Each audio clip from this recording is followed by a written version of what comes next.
I was public enemy number one at that point.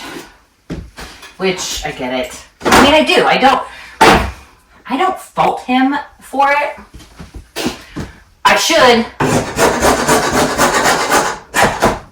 But I understand. I mean, I think for him it was embarrassing. I'm not him, so I don't really know. I'm only guessing. But it was a long time coming. I remember this one argument we had about me going back to school. And we just, the idea, when we talked about it, when we had our oldest daughter, that he would finish his degree, we would get solid, and then I would go back to school. And then we got pregnant with our second kid. And I think she was a honeymoon baby because we found out shortly after we got married. And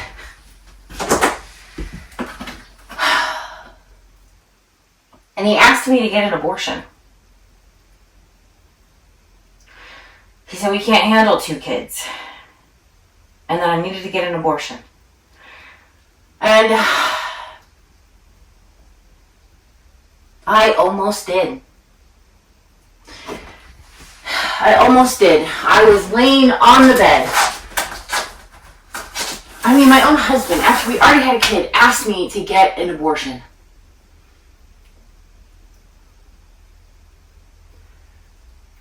I was laying on the table, and I swear I'm not going to cry. I'm not going to. I was laying on the table, and they had this poster on the ceiling. And it was of that Nemo fish. Is it a clownfish? Yeah. Wait. I don't know. But it was the Nemo fish. But it was all different colors. It wasn't just orange. It was like, I'm sure you've seen it. It was like all the colors of the rainbow fish on the ceiling. And I realize that people are going to call me crazy for this, but I swear I felt a flutter. And I'm looking up at these tropical fish that we had just seen on our honeymoon. And I got up, thankfully, and did not go through with it, because I would not have my beautiful second daughter if I had. And I told him, I said, you can divorce me if you want. I don't care. I'm not getting rid of this child.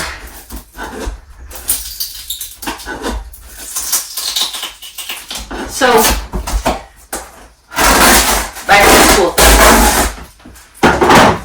The whole idea was for me to go to school. But then we had 2 kids and a lot of bills to pay. And so it just kept getting put off and put off and put off. I mean, my ex-husband had wanted this apartment that was too expensive for us, and I told him it was too expensive. And there was another alternative that we should have moved into, but we didn't. And then he wanted to get a new car that he couldn't afford. And so we got a new car and the apartment that we couldn't afford. So I was working 3 jobs. In fact, I was working at 2 clothing places and Starbucks to help afford all of this stuff. And the only 1 kid that we had at the time. And I called out because I was so ill. And I had been working, 3 jobs for months at this point. I called out a Starbucks, and the manager was a twat waffle, okay? And so she fired me. Well, the reason I had called out because I was sick is because I was pregnant. So I called the Starbucks HR, and they reinstated me. Now, I mean, at the time, I was like, that's stupid. I'm not going to have a termination on my record.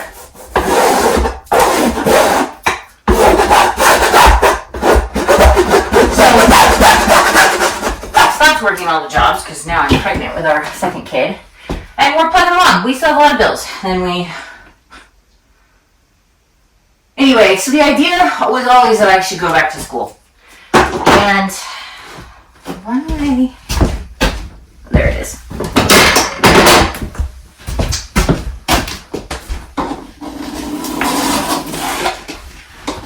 So we eventually get ourselves moved back up from Texas. That's ugly. I need a step stool. And I don't trust Vicky for that. So we moved back up to Washington. Kids are older. I was teaching yoga. I quit the corporate job that I had because I was traveling so much. And I became a yoga instructor. And I thought, now's the time to go back to school.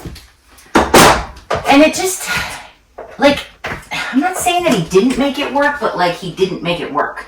It was like these subtle ways of not making it work. And I remember having an argument with him. I mean, I can tell you exactly where it was in our house. And it was so eye-opening for how he felt about me. He was getting ready to go somewhere, I think to the gym. Anyway, it doesn't matter where he was getting ready to go to. He was getting ready to go, so we were by the garage door that leads out to the garage from the house. And I said, I don't understand why this is so difficult. I want to go to school. And he said, you know what it really is? He goes, if you go to school, you're going to get a better job, and then you'll leave me. I'm sure he will deny it to this day, but I am telling you, that is what happened. And it was astonishing. Really astonishing. Because I ended up leaving him anyway. Ironic. I never did go to school. Well, I did sort of. To talk him into it, but then we took this big RV trip to Alaska. And it cost a lot more money than we anticipated. Of course it did. And so there wasn't money to go back to school. So again, it's not like I don't want to say he maliciously did it, but like,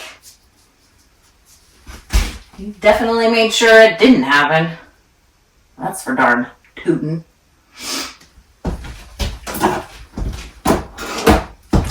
And I'm not saying I was a saint in our marriage. I have my issues as well. But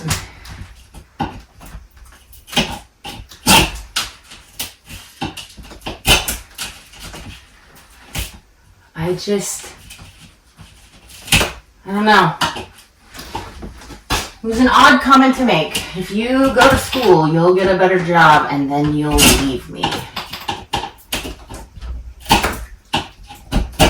I mean, you're supposed to want your partner to do and be a better version of themselves. Or at least that's what I think.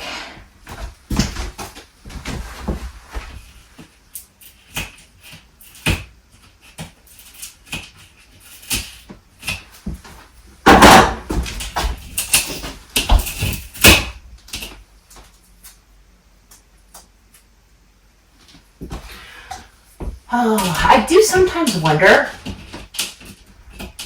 like, what life would be like if I had just let that little girl in me die so that I could make him happy. You know, there's a saying that you never really know somebody until you divorce them. That's true.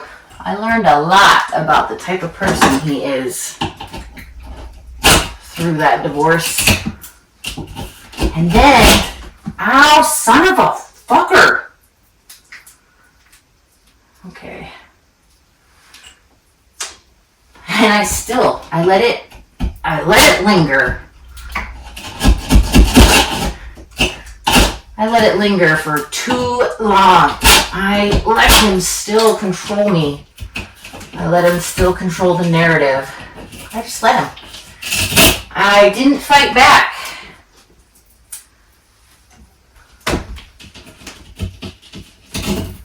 I left him everything. He got the house, all the equity in it. He kept his pension. He kept his 401k.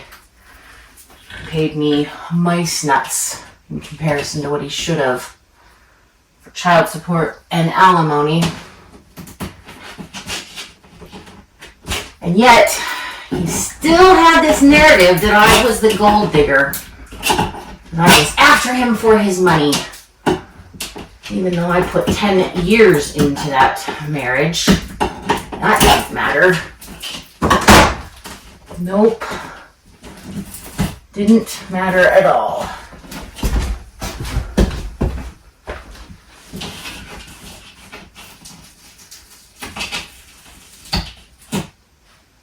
Ugh.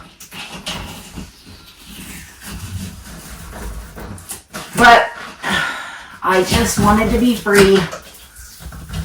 Come to find out, I languished for 10 fucking years after.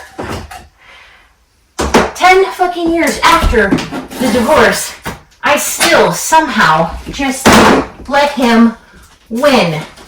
I let him assassinate my character. Didn't do myself any favors either. Let him dictate everything when it came to the kids. I let him. I did nothing. Okay, I need another piece of tape on that. And I sometimes wonder why I was so fucking weak. Because I'm not a weak person. Generally speaking, I have a pretty good constitution and fortitude. Although maybe I don't. Maybe I don't.